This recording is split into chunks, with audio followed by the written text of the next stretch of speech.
नमस्ते दोस्तों, कहानियाँ दिल की में एक बार फिर से स्वागत है। आज की कहानी का नाम है फुसफुसाता वटवृक्ष। पश्चिम बंगाल के बीरभूम जिले में एक शांत गांव में एक पुराना वटवृक्ष था। उसकी जड़ें जमीन में ऐसी फैली थी जैसे कोई नाग लहर मार रहा हो, और उसकी लटकती जटाएं मानो फांसी की रस्सियों जैसी हो। पेड़ गांव के सुनसान शमशान के किनारे खड़ा था। हर गांव वाले बच्चे को एक ही डरावनी बातें सुनाई जाती थी। अगर वटवृक्ष तुम्हारा नाम फुसफुसाए तो समझो तुम्हारी बारी आ गई है। पर किसी ने इसकी सच्चाई जानने की हिम्मत नहीं की, सिवाय एक की, तारा सेन, एक नई स्कूल टीचर जो हाल ही में गांव में आई थी। तारा एक शहर की लड़की थी, तर्कशील, निडर और भूत प्रेत की बातों से बिल्कुल विश्वास न करने वाली। जब बच्चों ने उसे सावधान किया, दीदी वटवृक्ष के पास मत जाना रात को, वो बुलाता है, वो हंसी और बोली, पेड़ बात नहीं करते पागलों। पर अब उसकी हंसी जल्दी ही गुम होने वाली थी। गुरुवार की शाम थी। तारा एक छात्र के घर से लौट रही थी। मुख्य सड़क पर पेड़ गिरा था तो वो उसे शमशान के पास वाली पगडंडी से जाना पड़ा। हवा भारी लग रही थी, झिंगुर चुप रहे थे, वटवृक्ष की पत्तियां सरसराई, और तभी उसने सुना, तारा। वो रुक गई। कोई नहीं था।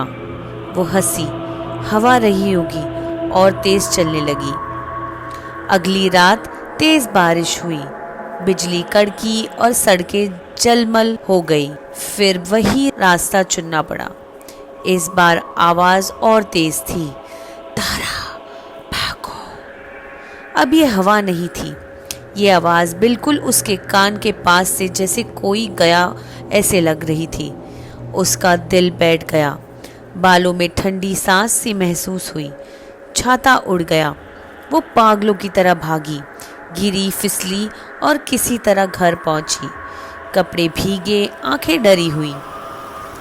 अगली सुबह तारा हरिराम काका के पास पहुंची, गांव के सबसे बुजुर्ग और जानकार आदमी। उन्होंने सब ध्यान से सुना और बोले, बहुत साल पहले एक लड़की थी, शांता।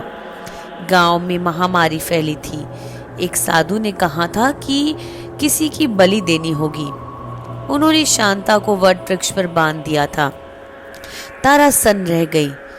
काका बोले, तब से उसकी आत्मा उसी पेड़ से बंधी है, और वो फुसफुसाकर उन्हें चेतावनी देती है जिनकी मृत्यु निकट होती है। पर ये वो चेतावनी क्यों देती है? तारा ने पूछा। क्योंकि वो अब किसी और को मरते देखना चाहती है। कई दिनों तक तारा ने पेड़ के पास से जाना छोड़ दिया, पर नियति को कुछ और ही मंजूर था। एक शाम उसका एक छात्र बीमार हुआ। दवाई लाने गई, बाकी रास्ते बंद थे। वह उसी रास्ते से बाहर निकली। सूरज ढल रहा था। शमशान और पेड़ डरावने लग रहे थे। तारा का दिल जोरों से धड़कने लगा। जैसे ही वो पेड़ के पास पहुंची, तारा पीछे मत देखना, पर उसने उसे देख लिया। एक साया खड़ा था, आंखें खोखली, बाल बिखरे। उसका मुंह नहीं हिला, पर आवाज उसके मन से गूंज उठी, वो आ रहा है। पीछे मुड़ते ही तारा ने देखा एक आदमी, कीचड़ में सना हुआ, हाथ में धारीदार हथियार, आंख में अजीब सफेदी। बाल में पता चला कि पास के जेल से भागा हुआ अपराधी था। पर उस रात आत्मा ने उसे बचाया। तारा जिंदा बच गई किसी तरह। सुबह होने पर उसे पेड़ के नीचे बेहोश पाया गया। उसके बालों में कुछ लटें सफ़ेद हो गई थी। वो कुछ नहीं बोली, बस गांव छोड़कर कोलकाता लौट गई। तारा ने जाते जाते सिर्फ एक बात कही, पेड़ मारता नहीं है, वह चेतावनी देता है। अगर वो तुम्हारा नाम ले तो सुनना और सीखना।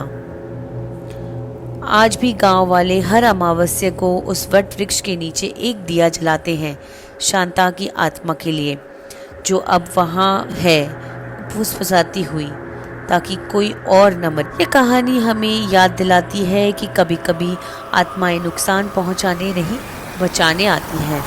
अगर आप समय रहते सुन लो तो। हमें आशा है आपको ये कहानी पसंद आई हो। Please do like share and subscribe. Thank you.